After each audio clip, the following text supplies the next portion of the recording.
Sahanam bhavatu, sahanam bhunaktu, saha viryam karavavai, tejasvinavadhitamastu ma vidvishavarai. Om Shanti, Shanti, Shanti.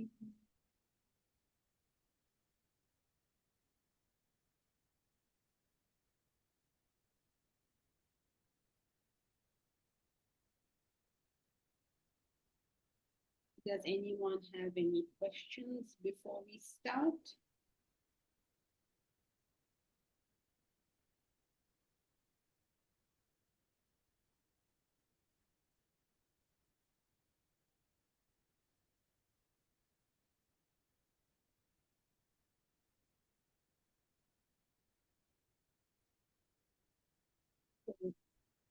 Welcome back to the class after a long time. I had the pleasure of doing this. We were studying the chapter on renunciation, and the chapter contains a few broad points. So far, we've done 3 of those points, I think. Could you tell me what is the broad point that we have done so far? I think there are 4. Let's see. Broad points. Very important that we learn to be able to deep dive and be able to take the overall picture, because both these faculties are required for us to be philosophically oriented. So let us say that this chapter has 4 points, and we've done 3 of them. So what are these 3 points that we have done on the broad level, on global level, okay, not on like minuscule points. I think we're doing it for the first time in this class to think about it like that. So let me do it today and be warned that in future you will have to do it. To transact with knowledge is not a simple matter of listening. Learning how to transact with knowledge is itself a very important thing. So what is it that you need to know? At any subject, doesn't matter which subject you study, you need the overall picture and you need the understanding of the, of the individual points. So in terms of this chapter, with Swamiji's books, it's the easiest to do because he almost does it for you. There are 4 ideas in this chapter. The first idea is, okay, you remember which is the chapter we're doing? Renunciation. Renunciation. Very good. What is Satsang is saying? Renunciation is meant for one and all and not just for spiritual seekers. Difficult sentence, Omkar. Let's go to the 4 points. What are the 4 points? Number 1. Global. Okay, we're just talking about how is this chapter structured. What is the structure? Number 1, he tells us what is renunciation. Right? You remember studying what is renunciation. He went into quite an elaborate explanation of what it is. The second point he told us was the consequence of this renunciation is what? Effacement of ego. Give me one Effacement of ego. Success. What did you say, Kalyan? Success. Very good. The consequence of this is success. That's consequence number 1. Consequence number 2 is? Bliss. Bliss. Very good. And what he is going to tell us is consequence number 3, which is you become capable of meditation. Right? So a very, very well-structured chapter. It first begins by telling us what is renunciation, and then it tells us what is the effect of renunciation. Now you may say, why did he choose these three? Okay, you could have said so many things, right? If you are renounced, this will happen, that will happen. But he chose these three very specifically. He said, these are the three things that will come out of renunciation. Why do you think he chose these three? We want these three. Very good. Because these are the three things we want. What do we want in life? We want success. Whatever we try to do, we want to achieve it, whatever it is. It doesn't matter what you're trying to achieve. But maybe Deepraj wants to achieve his PhD. Maybe Mukesh wants to achieve, I don't know, sales and pharma. I don't know what it is that you're supposed to achieve, but whatever it is, okay, maybe Pravesh wants to achieve students doing well at something. So each one of us wants to achieve in whatever we are doing, even if you're doing up your house, as we are now doing. We want to achieve a certain level in that house or a certain whatever. You want that house to be done finally. So everyone is seeking success. Success means you want to achieve a particular end, and that's what you want. So everyone is doing that. So that's the first thing that all human beings want: success in whatever they are attempting to do. Maybe win a marathon, or even if you are in a really difficult physical state, even maybe just making it to the park. So different people, achievement means different things. You know, when we go to the park in the morning for a walk, it is so interesting, right? Each person is there. One person is trying to jog at a particular pace. One person is trying to do his exercises, maybe do 200 sit-ups. I don't know, whatever it is they're trying to do. And some people are just coming with their staff or just somebody. And for them, achievement is to be able to make it to the park. And that's an achievement, right? Because this person has been in bed probably all this time, or is very old and can't move, whatever his situation is, but he made it to the park. And that itself is a great thing. So for each person, there's a different thing that they call achievement, depending on where they are, what their circumstances are. But the first thing we as human beings want is to achieve it, whatever it is that we're trying to do. Even if you're trying to come to Saturday class very regularly, you're trying to achieve that. The first thing is achievement. Second thing we all look for is bliss or happiness. And because we are humans, we want more than success and happiness.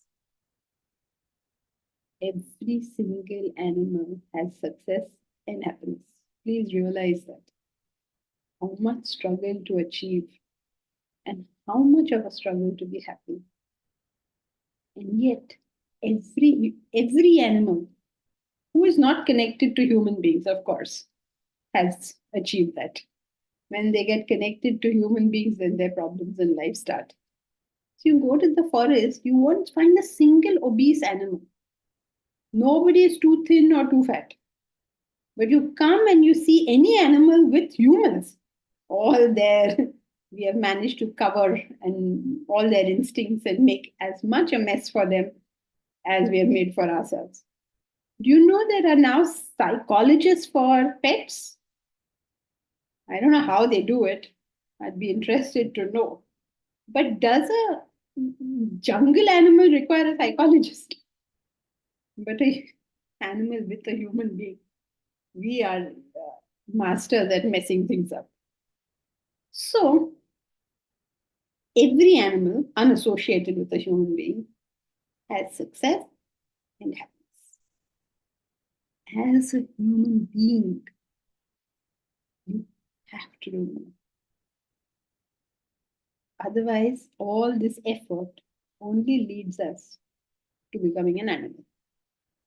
Once we achieve what they have already achieved. So, what is that we have to achieve? Different people call it different things. You can call it spiritual growth, human growth, whatever you want to call it. But your growth into achieving the status of a human being, which at the end of the day is achieving your godhood again. So how will you do that? The final step for this is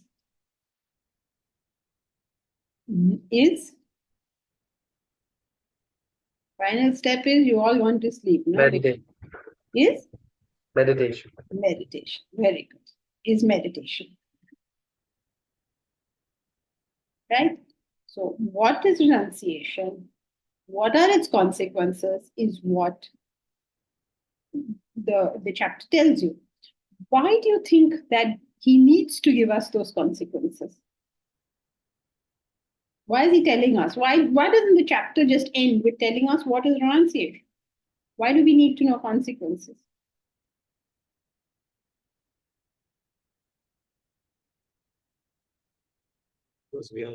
Because we are results oriented still. Very good. Because for some part of it is result orientation means it's an advertising program. Because suppose you tell people, oh, you must learn about renunciation, they run away. So they say, no, you must learn about renunciation because this will be your consequence. Very good. So that's the first reason. What's the second reason?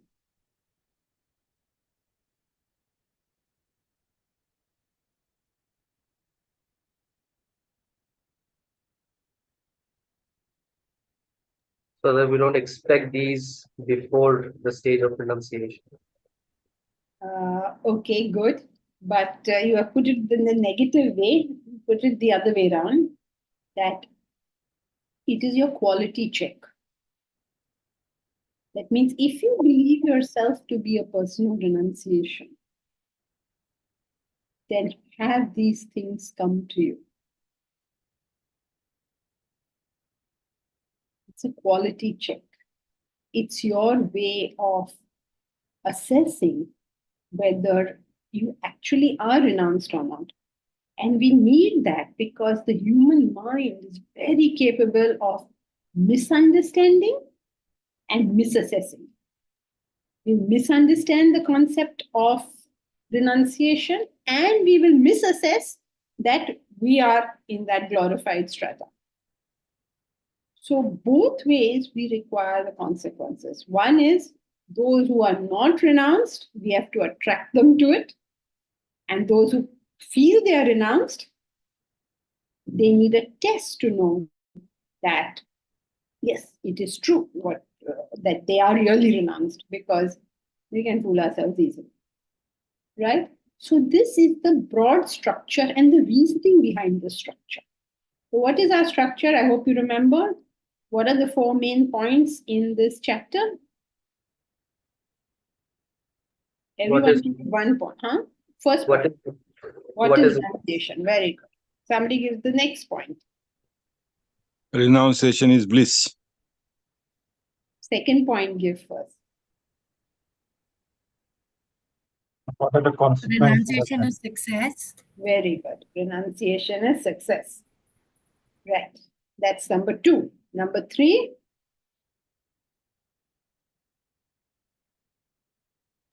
Renunciation is bliss. Very good. And number 4. Meditation. Meditation. It's on to meditation.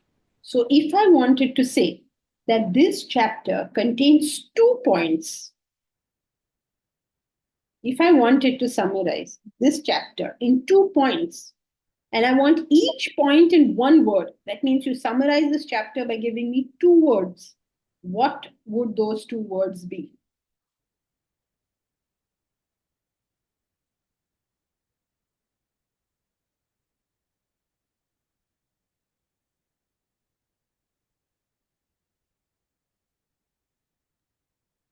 Three words. Okay. Renunciation and consequences. Okay, like that you're saying. Can you give me another word for your first point?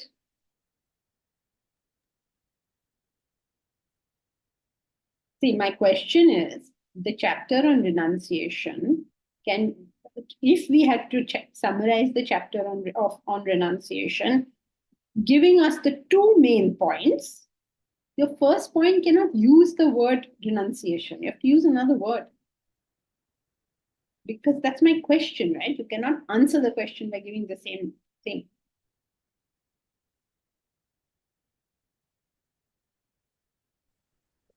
Growth, Sorry? growth, growth. No, the 2 points. Why did you go to growth? If we had to summarize the chapter on renunciation in 2 words, what would those 2 words be? Yes, Mukesh, go ahead. Hello, good morning, Jankiji. Happiness guaranteed. Okay, no, that you say in that class. Here we have to say 2 words, which summarizes the whole chapter. Janki ji, Hmm. renunciation leads to self-realization. You got 4 words there. Give me 2 words to summarize the whole chapter and every single point that he has made. Is it self-realization? None of y'all have been listening. Let's go back to Kalyan. Kalyan, tell us. But you said don't use word renunciation, no? Yes. But you're the hottest, so you should be able to come up with another word. What were you trying to say when you used the word renunciation? You can't use renunciation because that's in the question.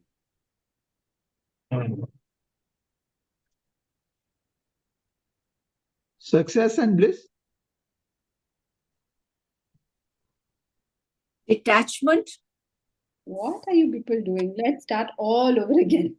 Nobody's paying any Letting go. attention. Letting go. Letting go. Nobody's paying attention at all, except for Kalyan, who has paid more or less attention. Okay, let's start all over again. This chapter can be summarized into how many points? 4 points. Very good. What are these 4 points? Success, bliss, Who knows? meditation. Don't go all over the place. Start. First point was what? What is Success. renunciation? Very good. What is renunciation? Second point was Success. Renunciation success. renunciation gives success. Third point was Bliss. Renunciation is bliss. gives bliss. Very good. And fourth point was Meditation. Meditation. enables you to meditate. So you got 4 points. Now you have to put these 4 points alone into 2 words. Don't go somewhere else. 2 words, because we're just trying to make it as precise as you can. Put these 4 points into 2 words, and those 2 words will be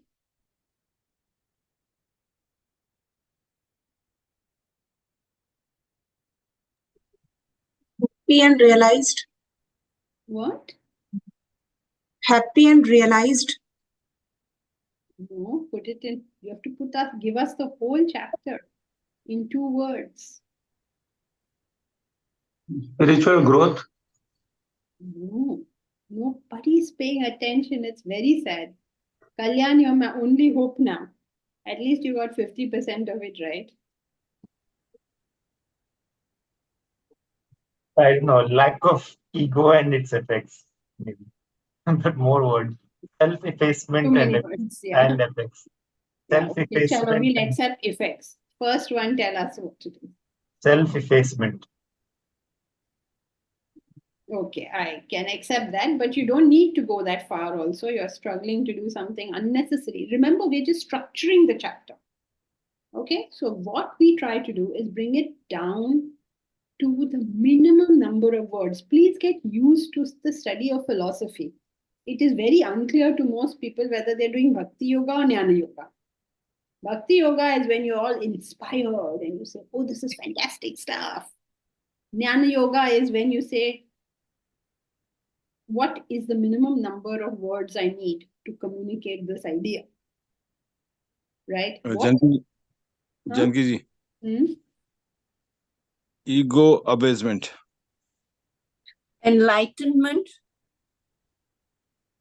Okay, very good, Deepraj. So Deepraj gets 100 on 100 for today. See, Kalyan, it was a much simpler thing than what you were trying to do. You were trying to encompass the explanation into one word, unnecessary. That it is being described is all that you need to say.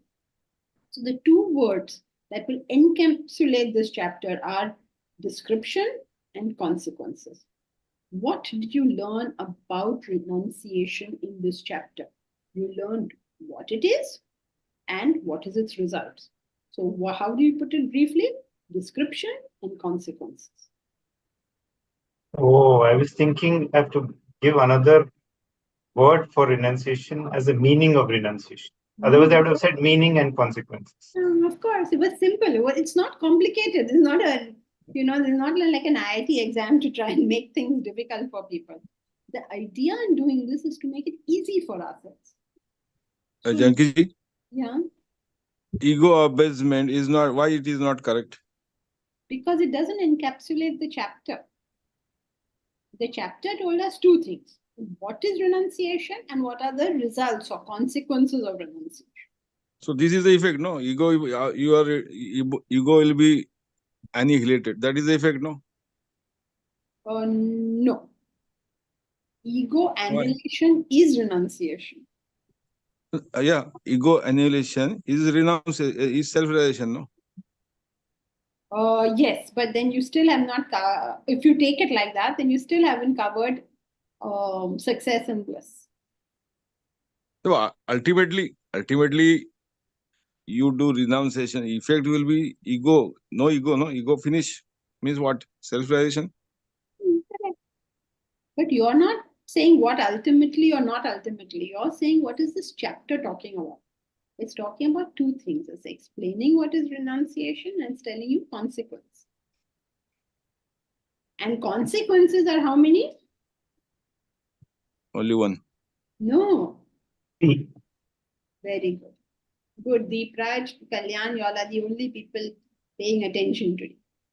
What is everybody else doing? Just relaxing, enjoying life, entertain us, inspire us. No entertainment, no inspiration. Now get back down to hard work. You reach renunciation. Now that if we don't learn precision of thought now, when are we going to learn it? And then general, let us get out. Okay. So is the structure of this chapter clear? This chapter is on renunciation. What does this chapter talk about? It doesn't just do general stuff, right? When people will talk on renunciation, they'll do all sorts of general stuff. Oh, renunciation is so good and so divine and so wonderful. It doesn't do all that stuff. What does it say? Renunciation means this. What does it mean? It means a growth in values. That's what it means. Now, if you have really grown in values, what will be the consequence of this? The first consequence is whatever you do, you will become successful. The second consequence is you will be a happy person. And the third consequence is if you are in a state of renunciation, you will be prepared to meditate. Before renunciation to meditate is counterproductive. So you will be prepared to meditate. And why are you going to meditate? Because hopefully you have to realize the self. So the growth of a human being. Is this clear? Is the structure clear? You are all looking at me. I don't know rest of y'all. So please put on your videos, everybody, so that I can at least see whether anybody is awake or asleep. At least I know Sheetal is awake. Who else is awake? Let's see. Okay, Mahesh is also up and awake in his beautiful room. Every time he has another beautiful room. Okay. Where are rest of y'all? Not yet awake.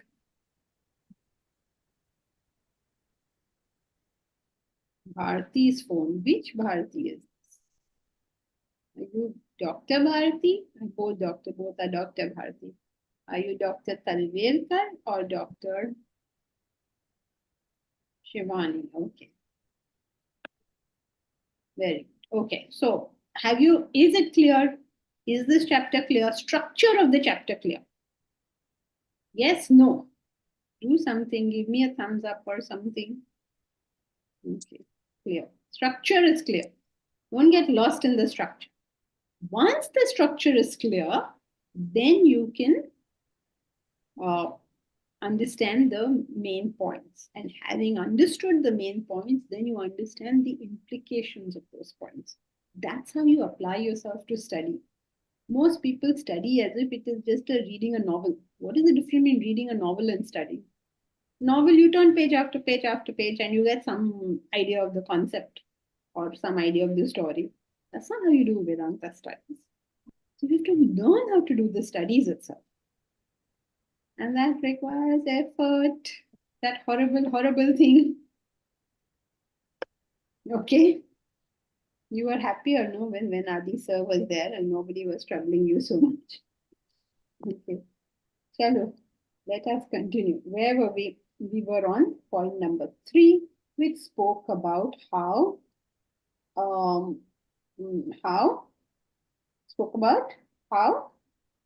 Renunciation, Bliss. renunciation is bliss. Very good. Now, let's see.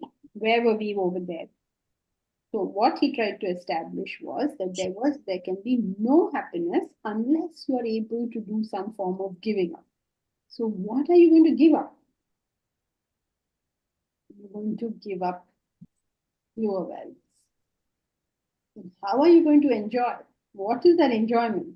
He said yoga is equal to yoga.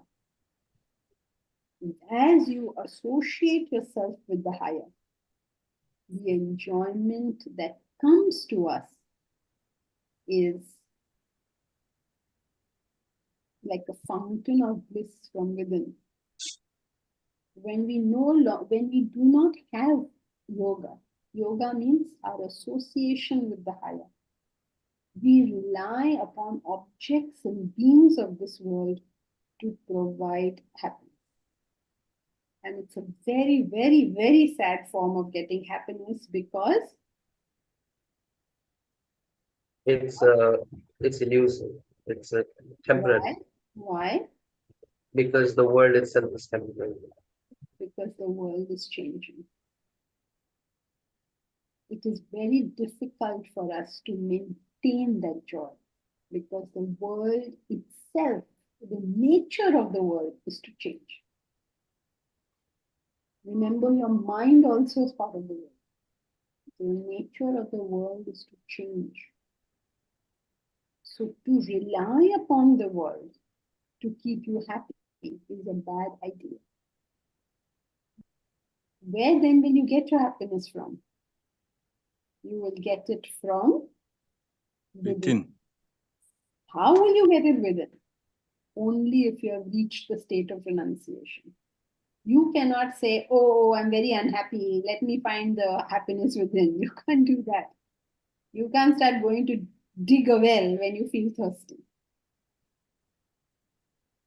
You have to inculcate a lifestyle that leads you to renunciation. And the consequence of that will be that more and more self-generated happiness will be yours. Yes, Deepraj. So, according to this section, we attain bliss when we are in the state of renunciation, but we also talk about being happy in the present to conduct ourselves in such a way that we are happy in the present. How do we understand both of these things? Because this happiness that we attain by having everything maintained is different from the happiness that we have at renunciation. They're both the same thing, really. To be in the present, you have to renounce, no? You have to renounce your worries of the past and anxieties of the future. So that's why he's saying there can be no happiness without renunciation. So unless you have the capacity to let go the past and the future, you can't be in the present. It's not very different. The problem, the only difference is, okay, let's put this to the class. Vedanta says you will be happy when you reach renunciation. You have heard many popular philosophers say that if you stay in the present, you will be happy. In one sense, they're both the same. That means, even to stay in the present, you are renouncing something. But in one sense, it's different. Can anyone tell me how it is different?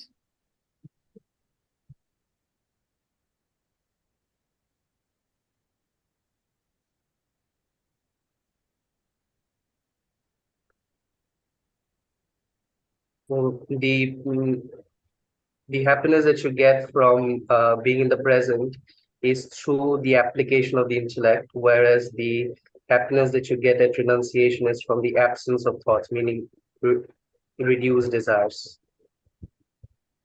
No, Janki ji, in self-realization, in that bliss, you will not return. That is permanent. And the happiness from world is a temporary. Yeah, correct. But we are not comparing world and realization. We are comparing two concepts of in the present and renunciation. There is a difference between them. What is that difference? Asha, you said what renunciation eyes on the higher goal, but you have to tell us the difference. What's the difference? So when you're telling us the difference, you have to tell us this does this and that does that. So then we know the difference. Or we established that there is a difference. You have to tell us what that difference is. We are same thing. You're saying not attached. So who is not attached? What is one and what is the other? It is a difficult question. In the present, you're still stuck at the level of growth you are in. Whereas in the renunciation, you aspire for higher and then you grow. So in that sense, the happiness of the present is very different from the happiness of renunciation.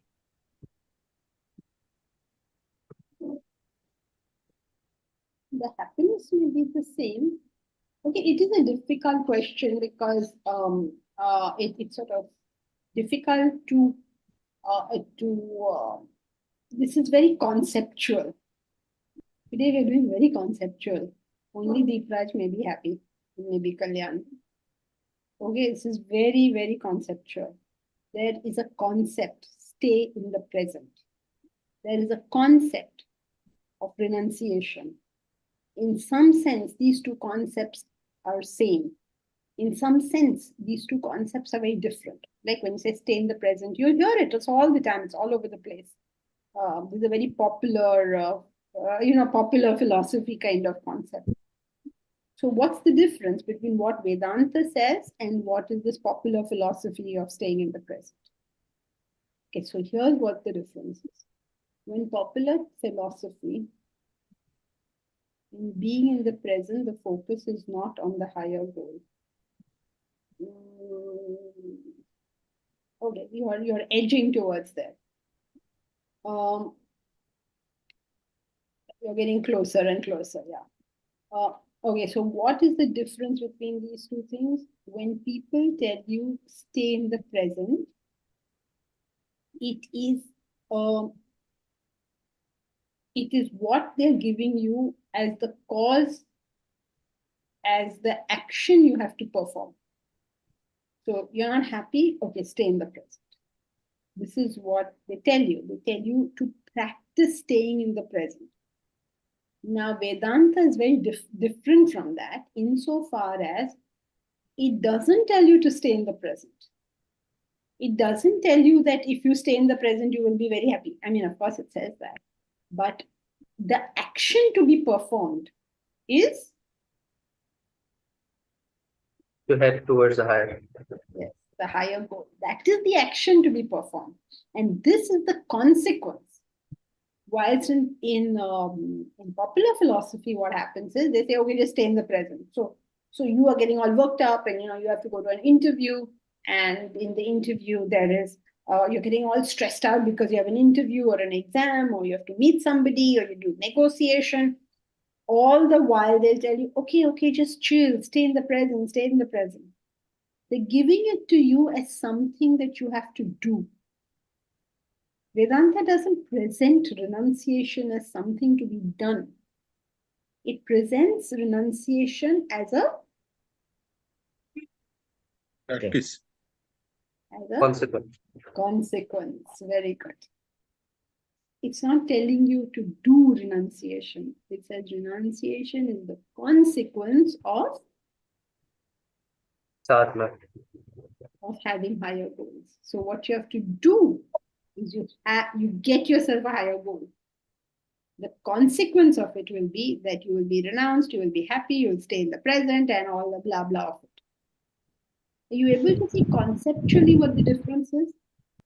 Stay in the present is not an instruction that Vedanta gives, as the rest of the world gives. It is the natural consequence of having grown up. So this is the difference between people who teach you what they know and people who teach you systematically. There are many great souls in this world, and they can always tell you what that state is.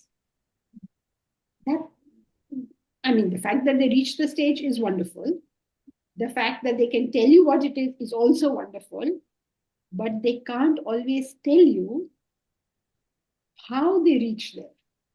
Or they can tell you what they did, but they may not be able to tell you what you should be able to do.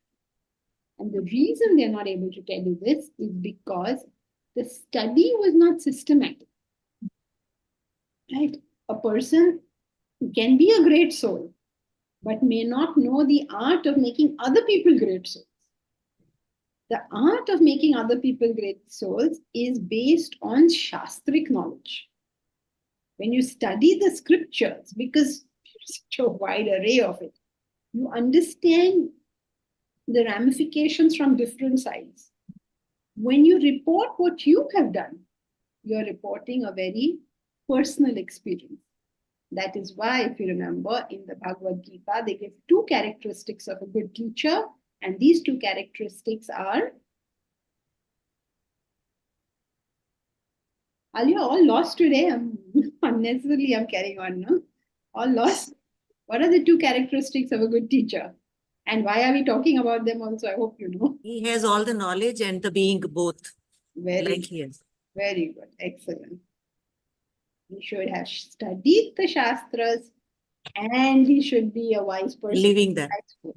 Yes, very good. 2 characteristics of a good teacher. So you will find many people who have studied the scriptures. You will also find many people who are wise. But when you find one who is wise and has studied the scriptures, then such a person has the highest possibility of being a good teacher. So that's why. Janki ji. 1 second, Milith, I'll come to you. Mahesh is patiently waiting for me to finish. So I'll just come to you 1 second. Okay, so is it clear? This was just said by the way, not important to the main idea. Main idea was that renunciation, when you have that, yoga is equal to bhoga. Okay, yoga is equal to bhoga was our main point. That when you are a renounced person, everything is enjoyable. That was our main point. From there, we digressed into staying in the present and why that is different from renunciation. And then we went to the next point, another digression, which was the qualities of a teacher. That means people tell you, na, stay in the present. Na, anybody can tell you stay in the present. Maybe they can do it themselves. The big question is, how do I stay in the present? Anybody telling me is not helping me. Anybody knowing it is not helping me. How am I supposed to stay in the present? What is the technique for that is what a teacher has to tell us. Because any fool can tell you stay in the present. Ab usme kya badi baat hai? When the fool tells you, you will not be affected. When a wise person tells you, you say, yes, very good. It's a good idea. I mean, you sense there's something there. In both cases, we are in exactly the same position we always were. All right. So our main point, if you remember, is yoga is bhoga. Yeah, Mahesh. So are there degrees of renunciation? I mean, do you have... Of course. Okay. So Okay. And so I was just wondering, this question about staying in the present and renunciation. So maybe if you are staying in the present, you have to be in renunciation. But if you're in renunciation, you need not be staying in the present because you're on a lower grade of renunciation. Is that a okay thing? I mean, yeah, you could say that maybe, but you don't call it. Okay, there are grades in renunciation, but if your renunciation is only 10%, then you won't call that person a renounced person. okay. Like that's just like there are grades in knowing English. So your maid, if there is some background noise, Pravesh, is that you? The grades in knowing English. So somebody knows 10% English or 20% English, you don't really say that they know English. But yes, you can't say they don't know it. So like similarly, there is better and better qualities of renunciation, and only after a certain level do you call him a renounced person. Just like only after a certain level of English can you say he's an English speaking person. And is it something staying in the present? Is that the a result of a very high degree of renunciation, or is it on the as you go in renunciation you stay in the present? Or I mean, is it that? I mean, what I mean is the renunciation have to be of a very high degree to be staying in the present? Or not like that. If you're 10% renounced, then towards 10% of the things you will stay in the present. If you're 50% renounced, 50% of the things you'll be able to stay in the present. Right. Okay. Thank you. Milind. Okay, nothing. I think finished. Okay, Komal. Hello, Janki-ji, namaste. My confusion is like renunciation and sannyasa. Is that the same thing? Like many people, like the other ashrams and all, first they renounce everything, come to sannyasa, and then they start studying and then going towards that and all. And here we need to first be can a householder be a sannyasi staying at home, or renunciation is first, or sannyasa is first? Renunciation is the English word for sannyas. So there is no one is first. So there is no need to wear orange clothes, stay in ashram and all to be a sannyasi or a renunciate. But in our culture, in our Vedanta, Sanatan Dharma, it is said that once you are renunciate, you renunciate the house and renunciate all desires. And Where? You're saying Sanat Dharma says that. Show me which text says that.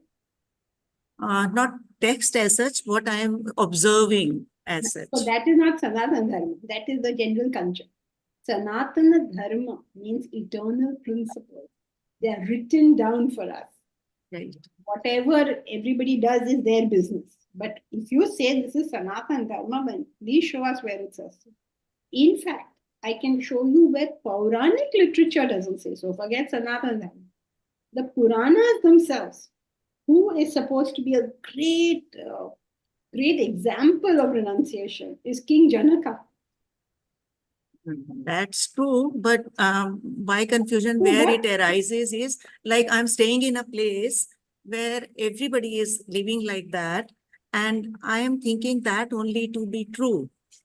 Because you know where I'm staying. I'm in Rishikesh. I can see all people when Vedanta is being taught in various ashram, and they are all in orange robes. They have renounced the things, and then they are studying that, and they are called renunciation. No, that whether you want to take up ochre robes or you want to take up grihasti, that's a person's personal choice. So that has nothing to do with being a renunciator. No, nothing. Of course not. But that the process will be faster if you will be doing that. No, think because about you don't what get you're saying. What is process faster? You cannot say, अच्छा अब ये suppose a lady is conceived, उसके womb में बच्चा grow हो रहा है. So you're saying मैं क्या करूँ that this child will grow quickly? कुछ नहीं. 9 महीने रुको, ऐसे ही होने वाला है. You can't do anything to hasten growth. But studies तो कर सकते हैं. Studies will be faster if you are not taking care of certain things. You will have more time available if you're not. understand the whole concept, little, then you say this person says this and that person says that. Don't do all this. Understand the cause and effect relationships. Then it becomes easy. Okay, firstly, you cannot become a renunciate by wearing ochre robes. Today, I am what I am. Let us say I'm a very worldly and materialistic person. And I think, oh, I should be a renunciate. So I leave it and I put on ochre robes. Am I changed as a person? 5 minutes ago, I was wearing this. I'm not a renunciate. Now I am wearing ochre robes and I'm a renunciate. Change doesn't take place like this. Why this tradition of wearing came up? Go slowly, finish one idea. Where did it start? Now that's a different idea. Now we're trying to understand what is the role of this kind of renunciation in your spiritual sadhana. Let's finish that. Then we'll go to other things. Okay. So nobody becomes a renunciate simply by changing their clothes or by changing their external circumstances and situations. Renunciation is when you grow up as a human being, and that's going to take a long time.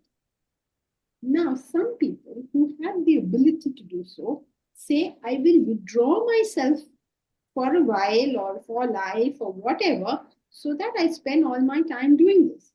This is anybody who wants to achieve anything decides to do certain things and decides not to do certain things. If I want to be a Wimbledon champion, then I will have to play maybe 6-7 hours of tennis. I have no idea how much they play. Let's say tennis and all the things around it. So that means in that time, I can't do something else. So I'm renounced with reference to other things and I'm doing tennis. If, what is his name? Bill Gates wants to set up Microsoft, he cannot now try to become Wimbledon champion also. He will have to renounce Wimbledon championship and focus on what he's doing. So, for the sake of making my life easier, I withdraw myself from certain things and focus on certain things. Now, where I stay and do that, what I withdraw from and what I focus on, these are all personal choices. But nothing to do with this as something is true for everybody. No, personal choice.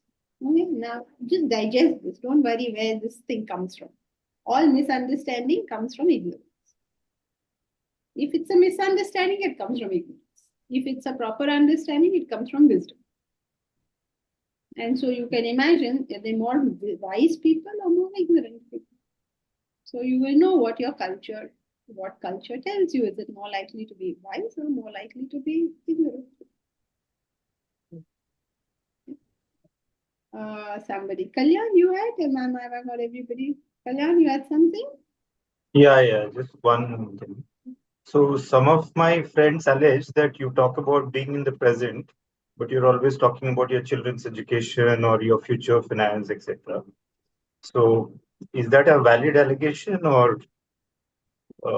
It's an allegation to you, then how can I comment on that, Kalyan? No, when I'm actually in the present, but what basically not about me, but generally when people say that you're supposed to be in the present, that does not mean that it precludes us from planning for the future, no? Yeah, I mean, you don't need to ask me. Suppose a person does not plan, can that person's life go properly? You didn't plan to come into class at 10:30, and assuming you wish to attend class, you will miss it. So how can you live life without planning? It's impossible. I mean, no achiever can live without planning. People who are got no kamdanda in life can live without planning. But anybody who wants to achieve has to plan, no? You know that.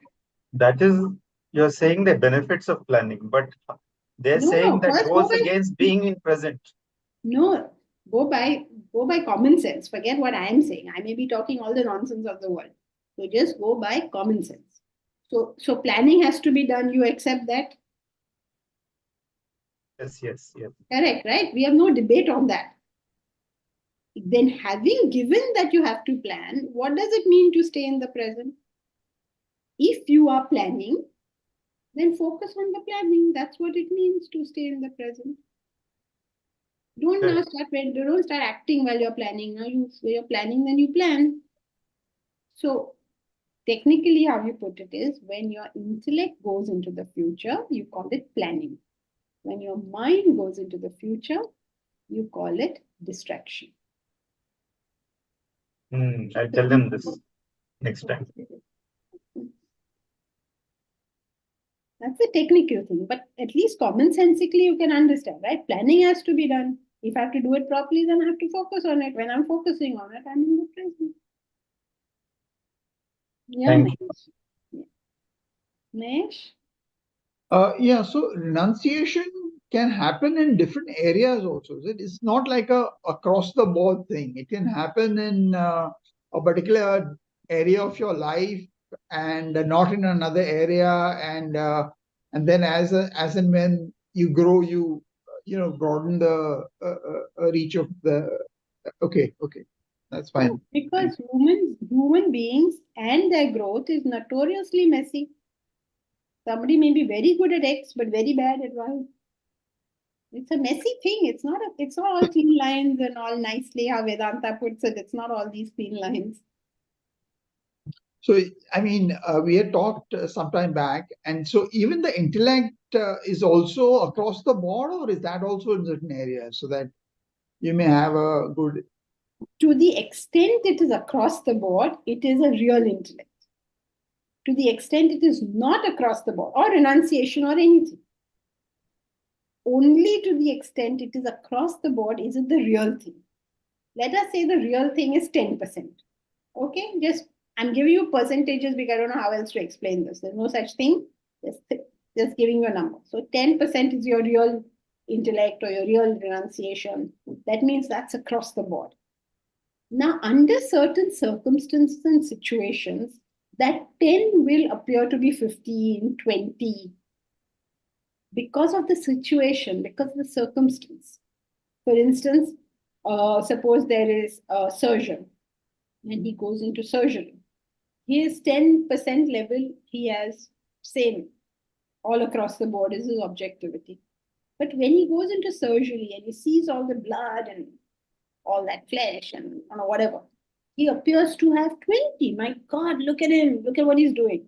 But that's because of a circumstance. He's trained in that particular field. So you can be very good in something which is over and above your natural level. So then, but that same surgeon, when he comes home and his son has failed in class or something, he'll lose it. Because his actual is only 10%, which will be across the. So we say his intellect is 10%. We don't say that in surgery it is 20. And okay, so we have to consider the overall. And the same thing for renunciation, or absolutely for every quality, confidence, or any quality. We have something which is ours, and we have something which is given to us by a circumstance or situation. So we get carried away that, I'm so good, not realizing that this is what is given to me by the circumstance or situation. Okay. A simple example is in India, we're very proud about how clean we keep our things. Okay. Now, the same Indian who goes abroad and lives in America, how clean will they keep it? Here we are so proud because we have any amount of people cleaning up for us, right? So there is an extra degree of cleanliness in our homes, which may not be available in Western homes because of the help. So if so Sattvic intellect how is the measure of 1 degree? I mean, the Sattvic intellect, I think, who sees the unity in the diversity, right? If I'm not mistaken, yeah. So I mean, once is that's one yardstick, which can be sort of. No, don't worry about yardsticks and all. Just worry about sadhana. Just do the sadhana. Automatically, the base level goes up. Because there's very little, it's very difficult to tell how much is being granted to you by circumstances. Right. Like your own famous statement, it's very easy to love the whole world. It is loving your wife that is difficult. That's not mine. Okay, the one you quote. So as long as you're a bachelor, you think, oh, great, I've got universal love. Acha, shaadi karke dekho fir. Let us see your universal love once you get married. So it's not easy to to sort of gauge. So forget it, don't gauge. Just every single day sadhana.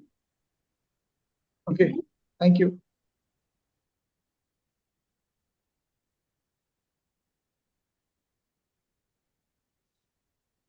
Okay, so let's come back to structure. I don't know how many of you still remember what we were doing. We were doing renunciation, its description and consequences. First consequence is success, second consequence is bliss, which is what we are studying. So therefore, in Vedanta, in all scriptural literature, it says that yoga is equal to bhoga. Means to the extent you have associated yourself with the higher, to that extent, you will live in permanent joy. Now, we are all happy. We're not miserable people who come to class. Most people think, oh, there must be something wrong in your life, so you went to class. Absolutely not. Most people have no problem. Some people, of course, go through something here and there, but most people don't really have any major problems in this class.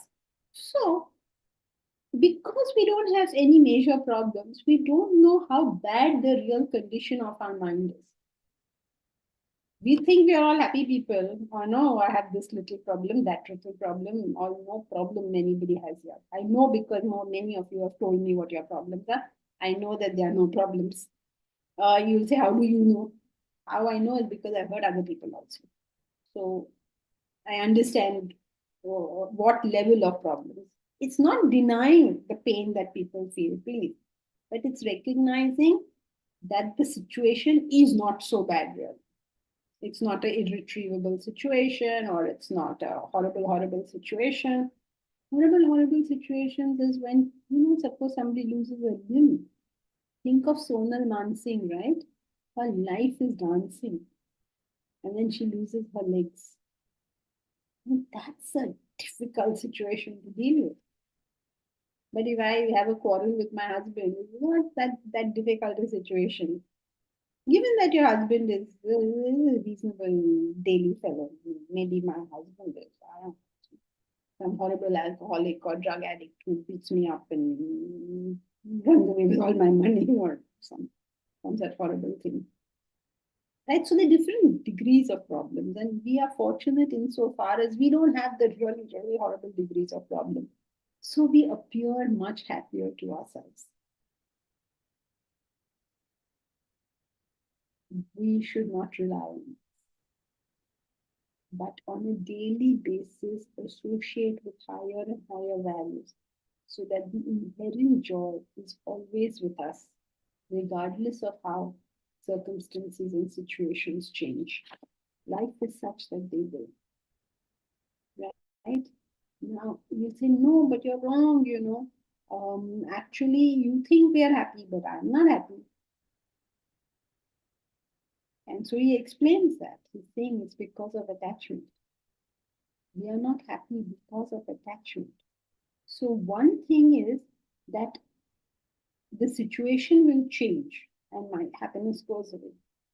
And you say, no, I'm not even happy now. It's because of the degree of attachment I have.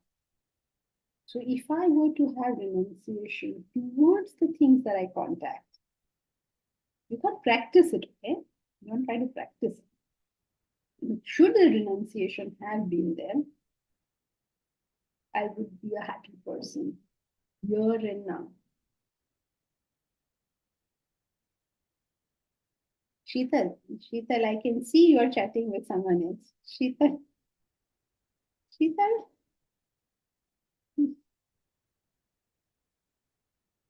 Yes, Janki. Is Omkar troubling you?